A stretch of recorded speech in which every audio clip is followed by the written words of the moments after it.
لە ئێستادا سەلیم جبورین بینی کە چوە هۆڵی دانیشتنەکەەوە زەنگشی لێدا بۆی کە دانیشتنەکە ئەنجام بدرێ بەڵام تا ئێستا دانیشتنەکە ئەنجام نەدراوە لە کاتێکدا کە دەبوو کاتژمێر 11 دانیشتنەکە ئەنجام بدرێ هاوشێوەی با بڵێن ڕۆژی سێشەمە ئەم ڕۆژ پێشبینی ئەکرێت کە دانیشتنەکە ئەنجام نەدرێ لەسەر هەمان هۆکارەکانی ڕۆژی سێشەمە بۆ پێی کە بەشێکی یەجگار زۆر لە ئەندام پەرلەمانان ئەم ساڵ لە فەریزەی حەجن کە ژمارەکانیان بە 78 تا ئێستا دەستی سەرکاتی پەرلەمان ژمارەکەی بە دەقیقی نەداوە بە ڕاگەیەندکاران بەڵام ئەوەی کە تەخمین کراوە لە 70 بۆ 80 پەرلەمانتار لەم ساڵدا چوونە بۆ فەریزەی حەج ئەم ژمارەش کە زۆر زۆرە و بڵین بە دەر لەوانەیش کۆمەڵێک اتفاقاتی سیاسی بە پێوتانی ئەندام پەرلەمانەکان هەموو ئەندامەکانی فراکسیۆنی پارتیکە چەند کەسێکیان تیانە بوو ئێستا من لە هۆڵەکەی ئەوان نهاتم بۆ ئێرە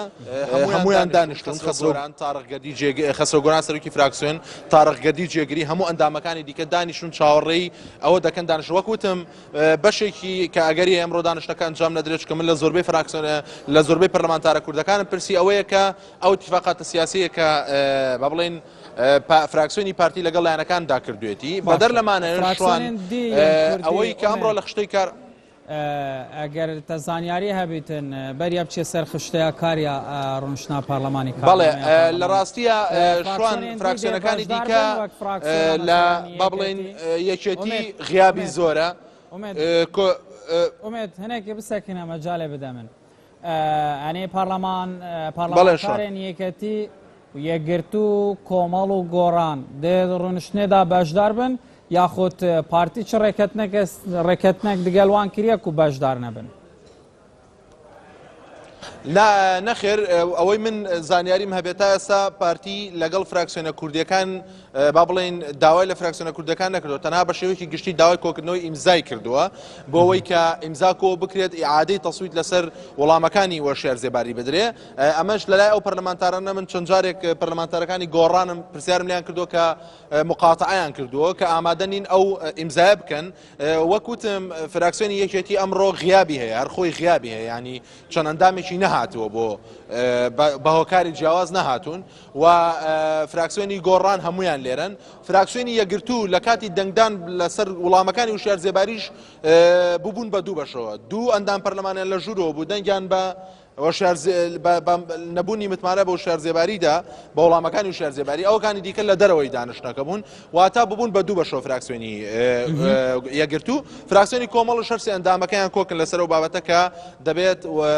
با بڵێن دانیشتنەکە ئەنجام بدرێەوە متمانە چکە لە زاری سەرۆکی فراکسیۆنەکەەوە بە بەناوی هەموو ئەندامەکانی خۆیانەوە قسەیان کرد ئەحمەدی حاج ڕەشید ئاماژەی بۆ کردکەوان دەنگیان داوە بە نەبوونی متمانە بە وڵامەکانی وشار زێباری ولا ئەگەر داواشیان لێ بکرێ دووبارە دەنگدان نادەنەوە و چکە متمانە قەناعەتیان بە وڵامەکانی هۆشار زێباری نەکردووە شوان ئەمێوەش بڵێم بەدەر لە فراکسیۆنە کوردیەکان اتفاقات لەگەڵ بە پێ و زانیاریان لای منە و بە بڵێن ئەو ئەندام پەرلەمانانە خۆیان بێمان ڕاگەیاندووە کە ناویان نەڵێن کوتلەی بەدر لەگەڵمانەوەی وشار زێباریە کە 27 کورسی هەیە لە ناو هۆڵی پەرلەمان ئاماژەیان بۆ کردۆ کە ئەوان لەگەڵ ئەوەدان کە وشار زێباری بمێنێتەوە بەدەر لەمانە هاوپەیمانیشمانی شیعەکانیش با بڵێن فراکسیۆنی پارتی لە هەفتەی ڕابردوودا چوون بۆ لایەن و قسەیان کردووە لەگەڵیان ئەو لایەنانەی کە قسەی کراوە لەگەڵ کوتلەی ئەحرارە باڵی سیاسی مختدا سەدر کوتلەکەی ئایاد علاویە و کوتلەی وەتەنیە کوتلەکەی ئەمار حەکیمە کە مەجلس ئەعلایە و چاویان بە نووری مالکیش کەوتووە بەڵام تا ئێستا ڕوون نەبووەوە کە هاوپەیمانیشتمانی شیعەکان لەگەڵ ئەوەن یاخود دژین چونکە بەدەر لە کوتلەی بەدەر هەموو فراکسیۆنەکانی دیکە دەنگیان بەوەدا کە قەناعەتیان بە وڵامەکانی وشار زێباری نییە و بە پێی ئەو زانیارانی کە من پێش کەمێک لەگەڵ سەرۆکی فراکسیۆنی گۆڕان شەخسم کرد کاوە محەممەد ئاماژەی بۆ کرد کە دوو ڕێگا هەیە ئەگەر بێت و دەنگدانەکە بە علەنی بێ